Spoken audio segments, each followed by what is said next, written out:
Para quien nunca ha escuchado de él, ¿quién fue José Eleuterio González? Bueno, el doctor José Eleuterio González, mejor conocido como Gonzalitos, él nació en la ciudad de Guadalajara. A los pocos años, después de haber estudiado los estudios básicos en Guadalajara y una parte en San Luis Potosí, donde comienza a tener sus primeras prácticas de cirugía, llega a Monterrey en 1833. Si le echamos números, estamos hablando que tenía 20 años cuando llega. Llega aquí a Monterrey con la promesa de que le van a dar un puesto en el único hospital que había en todo el noreste en aquel tiempo.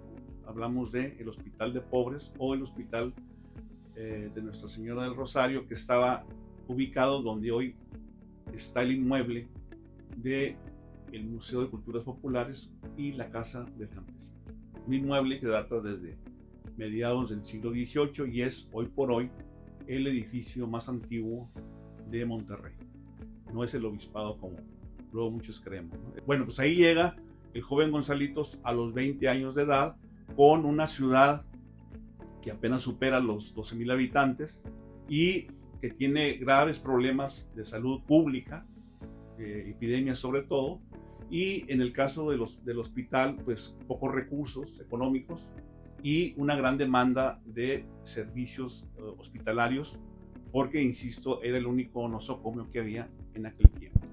El doctor José Eleuterio González, a partir de esta fecha, comienza a maquinar, vamos a decirlo así, a plantear la idea, en primer lugar, de dar cátedras de medicina, de farmacia y de partos. Él todavía no era un médico titulado, se va a titular 10 años después, pero antes él quiere realizar estas cátedras. Aquí hay que recordar, y un poco también para darle su lugar a cada quien, de que ya en 1828 había habido un intento de crear la primera cátedra de medicina por parte de un médico que vino de la Ciudad de México, un médico italiano, Pasquale Costanza. Por diversas razones el proyecto va a fracasar, pero bueno, queda como el germen, ¿no? La simiente de que en Monterrey, en Nuevo León, hay el interés por crear una cátedra de medicina y además, lo más importante para las nuevas generaciones que lo entiendan, una cátedra de medicina que esté enfocada hacia la asistencia médica y quirúrgica. Lo que en pocas palabras, desde aquel tiempo, 1828, se va a hablar de un hospital escuela.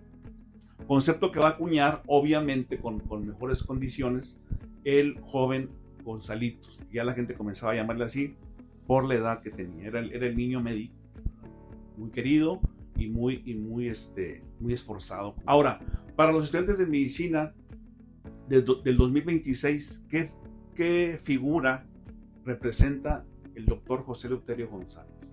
En primer lugar, es un médico muy preparado, a pesar de que se titula ya años después de haber estado en San Luis Potosí, donde comenzó la práctica médica. Los estudios médicos los inicia en Guadalajara, pero prácticamente él se va a desarrollar en San Luis Potosí. Pero él es una persona muy estudiosa, con mucha injundia en hacer el bien a los demás y sobre todo una persona que tiene el sueño muy claro de crear un hospital civil. Estamos en una época donde los militares y la iglesia llevaban la batuta en todos los proyectos de desarrollo económico, político, social y cultural. De hecho, la enseñanza no era laica, como ustedes ya se lo imaginarán. Eso lo vamos a ver después de la época de Juárez, después de 1855, 1864, luego acuérdense lo del Imperio, hasta 1867. En ese ir y venir, Gonzalitos pues, batalla, ¿no?, para que se consoliden sus proyectos de hospital y escuela. Entonces, él va como les decía, a iniciar una serie de prácticas, de cátedras, de farmacia, de partos, de medicina, pero va a ser hasta 1859, cuando en el seno de lo que va a ser el Colegio Civil, que también se funda en ese mismo año y en el cual él también participa, ¿sí?, se va a crear lo que hoy sería la secundaria y la preparatoria, que duraba 5 años, colegio civil, y además se van a juntar una escuela que ya existía desde 1824, la Escuela de Jurisprudencia, hoy Facultad de Leyes, ¿no? O Estudios del Derecho, y la naciente Facultad de Medicina, 1859. A la par de eso, el doctor José Eleuterio González había concebido también pues, el lugar de las prácticas, ¿no? Que era el hospital. Entonces, en 1860, en mayo, 1 de mayo de 1860, se va a inaugurar el Hospital, subrayo, civil. Él ya estaba mal influenciado por la cuestión religiosa, ¿no? De que la iglesia, realmente la iglesia hizo hasta donde pudo para que se cerrara el hospital de pobres en 1853 aproximadamente. Y realmente la iglesia, acuérdense que estaba en pugna con los gobiernos liberales y pues no veían con buenos ojos que se prepararan científicos que iban a plantear el laicismo o el estado laico, y eso pues no les convenía a la iglesia. Entonces Gonzalitos trae en su mente de esa carga de la iglesia, pero también del papel que juegan los militares, donde dan poca cabida para el surgimiento de escuelas, la preparación profesional, ¿sí? Entonces él por eso subraya hospital civil. Y es ahí donde comienzan a darse las primeras clases también de anatomía, de partos, y es prácticamente el inicio del hospital escuela, que va a ser un arranque difícil, en ocasiones problemas de presupuesto, como se los imaginarán. Luego ya después vamos a tener la presencia de Gonzalitos también como educador. Aquí los textos son importados, sobre todo de Francia, algunos de Alemania, otros de Estados Unidos, pero los estudiantes pues, batallaban por el idioma y para la comprensión. De hecho, entonces Gonzalitos también se va a abocar a editar libros de texto. Y él también va a editar por ahí varios libros, entre ellos el más conocido o el primero, que es un libro de anatomía. Que por ahí tenemos en el museo un facsimilar y la universidad tiene un original, allá en la Capilla del Concilio. Entonces, todo eso nos habla de un personaje que es modelo. Además, les decía yo ayer en plan de broma, de que para los estudiantes de medicina, Gonzalitos es el padre de la medicina, o el fundador de instituciones. Pero también él es el fundador, vamos a decirlo científicamente, en términos científicos, de la historiografía del norte. ¿Qué es eso? Es un historiador que va a empezar a narrar sus historias, pero con base en documentos, en textos, en entrevistas, lo que hoy llamaríamos historia oral, y en ese sentido, para la época, eso es lo que se le llamaba la historia científica. Es el primero en hacer una narrativa del pasado norestense, de Monterrey, de Nuevo León, con base en documentos y en textos y en autores clásicos.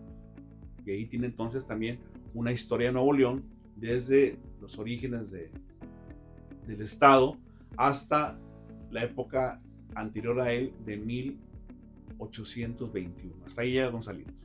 No llega a su tiempo. Más adelante hace también ensayos donde reconoce a grandes personajes.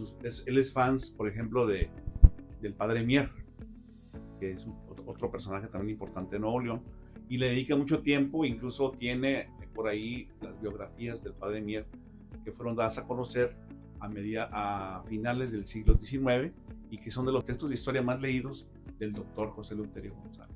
Entonces es un ejemplo además él cultivó la traducción, estuvo por ahí trabajando también la cuestión de las etimologías grecolatinas. Para él un médico tendría que saber latín y griego para poderse comprender, decía él, el idioma de la ciencia universal, de las ciencias universales, y además también trabajaba las lenguas indígenas, que le sirvió a él de mucho para hacer lo que fue pionero también, una farmacopea.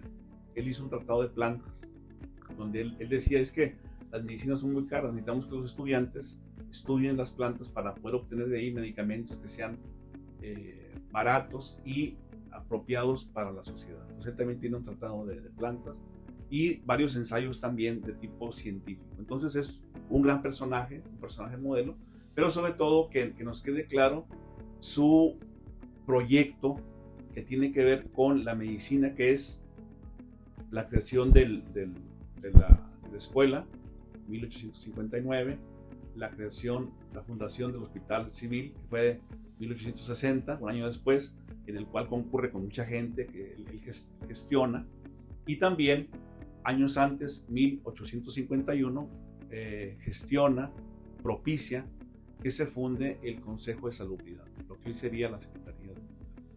Para cerrar esta entrevista, si pudiera tener una conversación con Gonzalitos, ¿qué consejos le pediría?